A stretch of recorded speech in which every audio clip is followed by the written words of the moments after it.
Oh.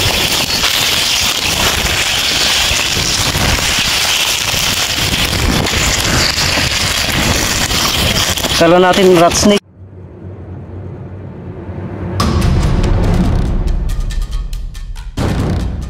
Kakatalit ko ah. Tiles. Ay, dito nakita, boss? Napatay po nila? Yan na eh.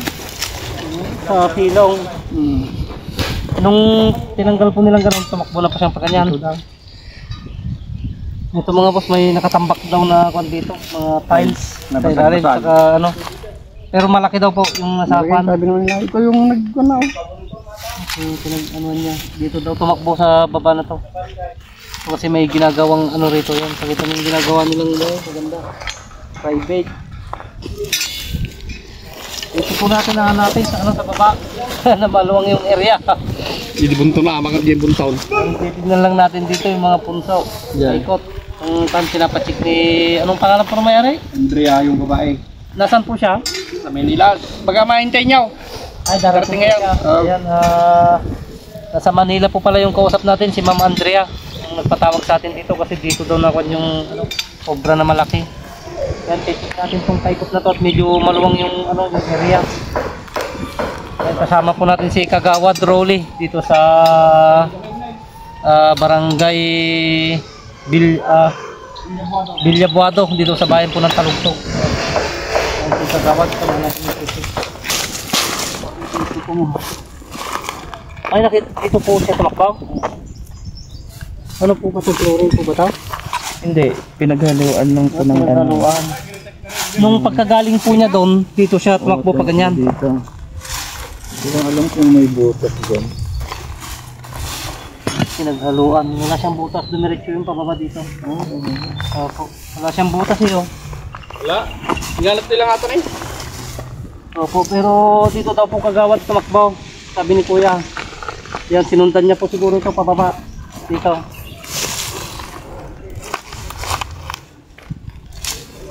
Kawi lang yan. Ito yung wala din butas. Ito dati yung butas nito, drainage niya, yung tabunan. Yung dikwan. Ito na naging mga punta.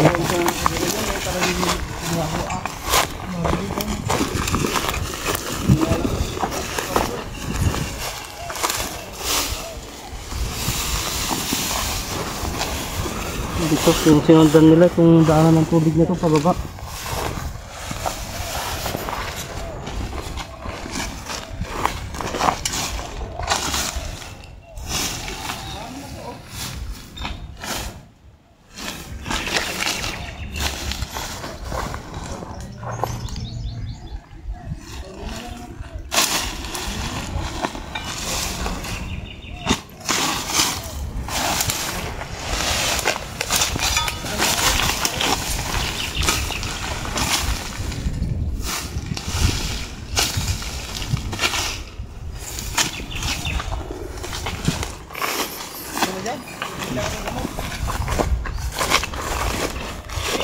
Pansan nyo po ba gano'ng kalaki?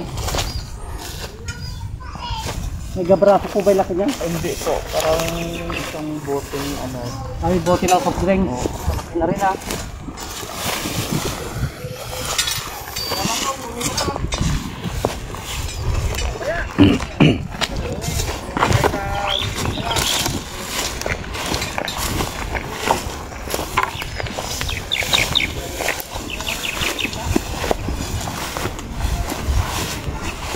Ano na po ba yung baba nito? Ganyan din po. At ganito rin, baba pataas na rin nakuhaan. Wala pang bahay dito, kami pa lang. Anak niyo po yung Andrea? Hindi po. Sila po yung may-ari niya.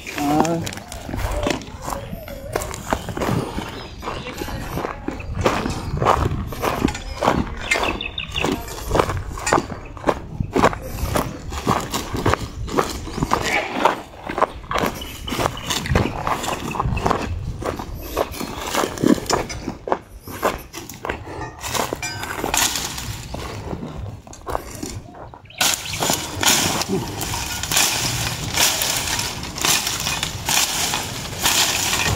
ng lugar na to, hirapan nating mahanap ng ahas ngayon dahil maluwang tong area.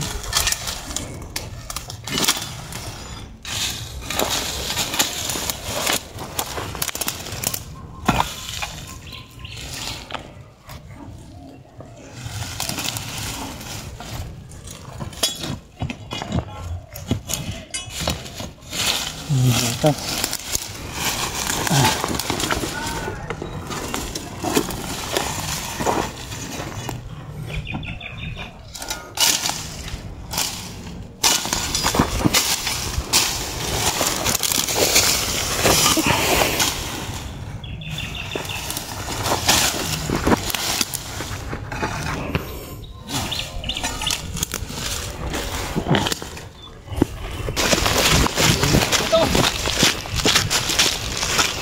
So, nakakita tayo ng ikon dito. Ito bata. Ito. Gumagala. Ayun na. Nagpapalit ng balat oh. Ito para. Oh.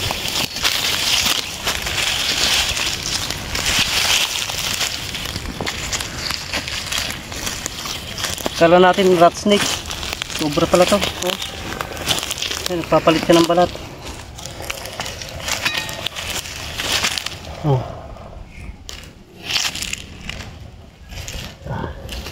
Ito yung mga buksaw. Oh. Papalit siya ng balat. Yung mata niya. Oh. Oh. Ito. Cobra ito mga boss, kaya lang hindi siya ganong malit lang siya. Hindi na sila ganong makalaki dito dahil bundok ito. Walang ganong mga tubig. So, nakatimpo tayo ng isa.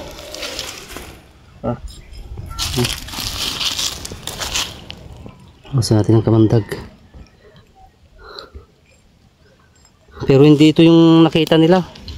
Malaki daw yung nakita nila dito. Pero itong nakuha natin maliit.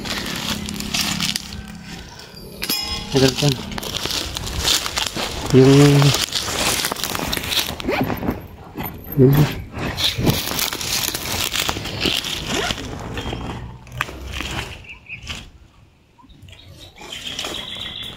iba ito yung hinahanap natin mga boss, yung hinahanap natin dito malaki.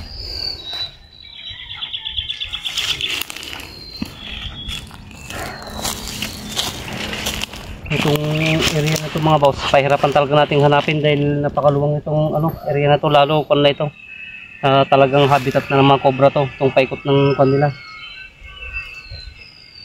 Kaisa na tayo, ayan, ikutin pa natin to. Medyo maluwang pa itong ikutin natin mga boss. Oras ang kailangan natin dito para ma-check natin mabuti. Kaya update na lang tayo ulit pag may panibago tayong mabakasan na mahukay na butas.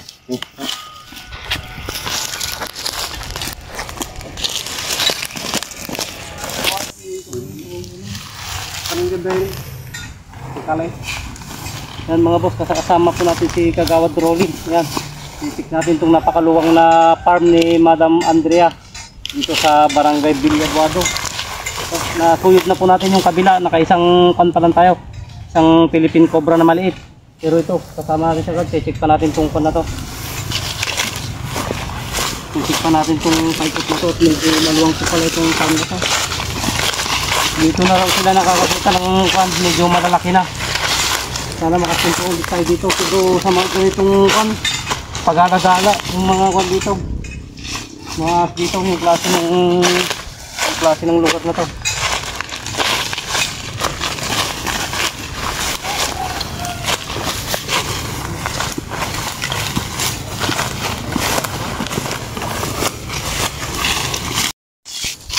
Hanggang dyan na po yan, Kagawad, yung bakit na yan. Diretso pa po ito, patras at unam. Bakit po lahat ng ganyan. Ito yung malambi, hindi na. Yung may pinit, doon sa dulo. Yung ganyan lang po yung bakit niya.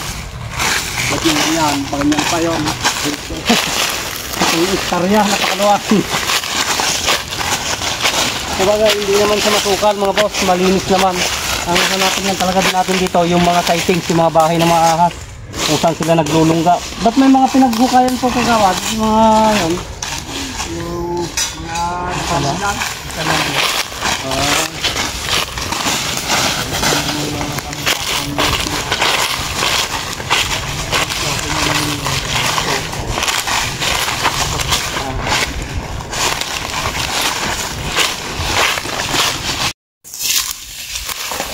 Yun mo lang.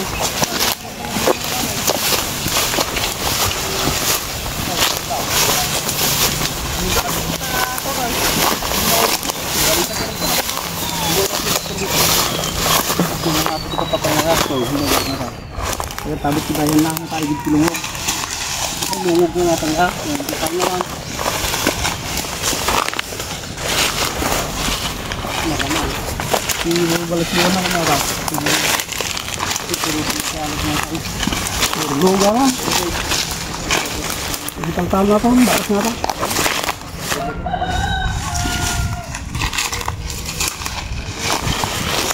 Surat ko si TN na aja kali. Ganda. Ata ko yan, kababangatan mo. At at ito ng gamit pa. Nalawati na ako na ginay. Pag nangataw. Dito daw palagi nakikita ni Kagawad na tumatawid yung kaso. Yung baba nito, pan na. Bukid na. Bukid na yan. Open pan na siya. Kaya dito niya palagi napapadaan daw ni Konsihan. Dalawang beses na daw po naka-encounter ito mga boss. Na patawid-tawid dito.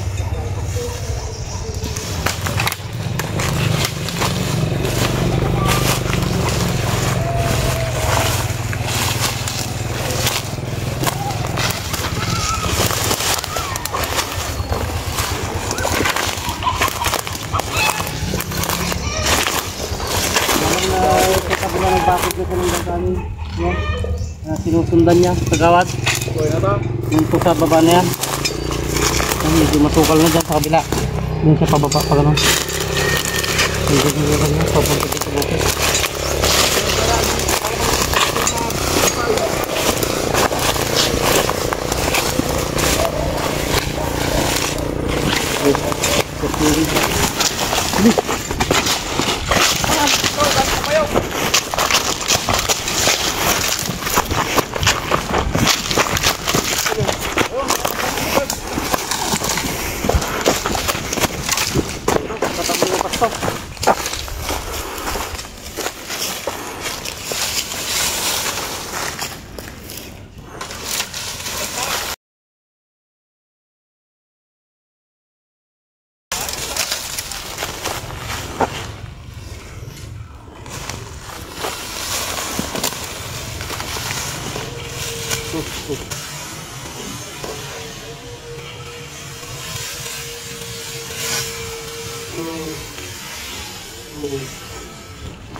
Nataklajar tau. Kagawad, Nataklajar tau. mas malaki pa po dito. Nakakita mo ang tatangay. Kani tabayog. Pa bumabasunot yun eh. Ay, rimuar. Nataklajar tayo, pinadalisak. Pag-alagala natin ikot yung Kagawad. Kakatila matsimpan talaga nung umarta. Bagta rimuar. Tapos ngulik mo sa kasi bumasunod sa yung tokto. Yung isa kanina natsimpuan na naman natin na ano. Nasa labas. Gumala. Pero mas malaki na ito. Okay, labas mo lalagyan. Pero Kagawad itong vibe na to, dito ka rin madalas nakakakita. Soda. Ay, yan, palagi din daw sila nakakakita sa bayog na to. Pero Kaso hindi nila nakukuha. Ilang beses na rin daw sinunog ni Kagawad to mga boss. Kaso hindi niya nakukuha. Napapalapas na nakukuha. Agresibo siya.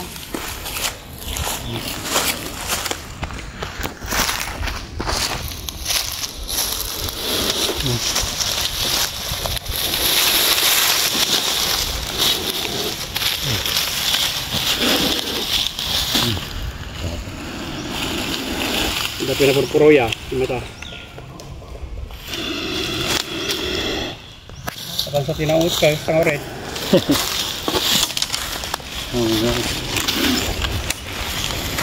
Ay, lakay.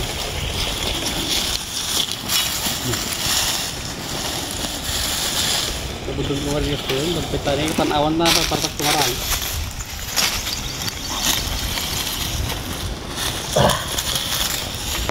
Kasi natin yung tumandag niya. Agaw daw. Tumarang.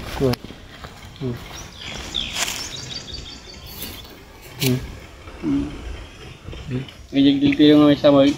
Ata pangil natin katunda. Ang meron guys.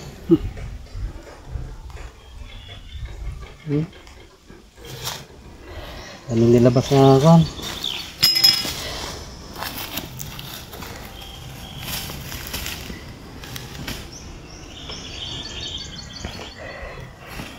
Makita na ng damata. Ay, nakadalawa na tayo.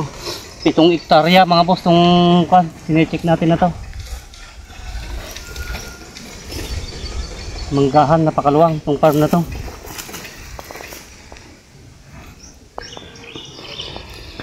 Tingnan ko talaga karoon mo lang kita ko. Sabi ni Kagawad, tuwing tanghaling tapat daw lumalabas tong mga to, tong mga nakikita nila dito. Ito, magtatanghaling tapat na, inabutan na kami ng tanghalian dito mga boss. Dahil napakaluwang ng inikot namin. Nasa 7 hektarya to Kagawad. 7 hektarya daw po, sabi ni Kagawad, dahil siya yung caretaker dito.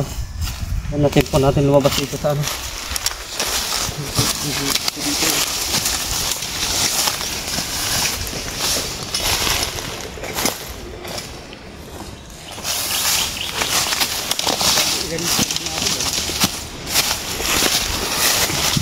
Ito yung bahay ng ahas na sinasabi ni Kagawad.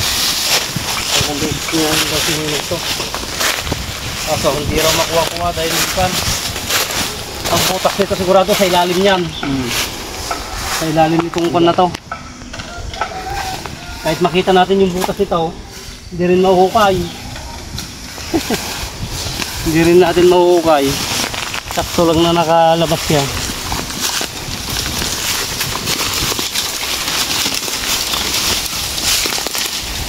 Babok na pa yata yun.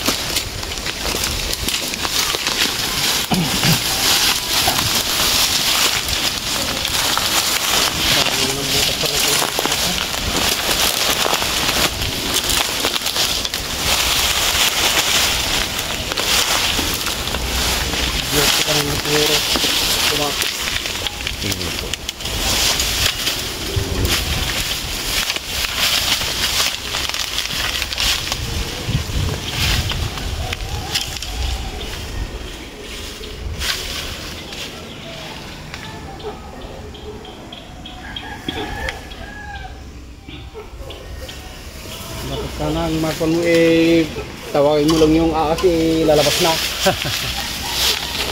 Napakalang ng butas kasi hindi natin kaya kain. Sana kung naktuan na natin na nasa labas, pwedeng dukutin.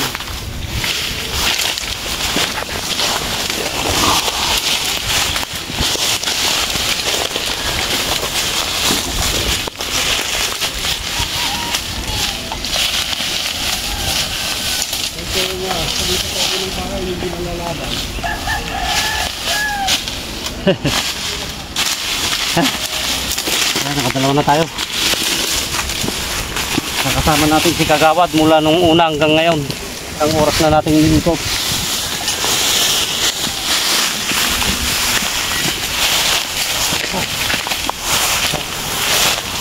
Sir, dito sa highway. Pinagpasalubong Hindi tayo nagka-ano. Kagawad, hindi po. Papasok po kami. Sir, thank you po. Salamat din ha. Next time mo. Salamat. Apo. Ano pong pangalan niya, sir? Jonathan. Ayan, papalam na po tayo kila Sir Jonathan po dito sa farm nila dito sa Villabuado. Dito sa Talugtog na Besia. Ayan na. Nakadalawang Philippine Cobra po tayo dito na pag-alagala. Sabi po ni Kagawad, may mas malaki pa kaso. Hindi na po natin na-champuan mga boss kasi nga sa sobrang luwang din ng farm ni Sir. Tsaka kuwan na po kasi ngayon medyo tag-araw na mataas po itong pwesto ng farm ni Sir. Kaya nasa baba na po sila yung mga pag-alagala na nakikita nila dito, pero may time din daw po na pagka naka-encounter yan na babalikan po natin para mahuli. Yan, salamat po pala sa cash na binigay ni Sir. Tsaka, tapos na rin po kami mag-lunch. Yan, thank you po Sir. Maraming salamat sa inyo. Alex, maraming salamat. Thank you po Sir. Thank you po. Thank you. Okay mga boss, yan, hanggang dito na lang yan at God bless po sa inyo lahat.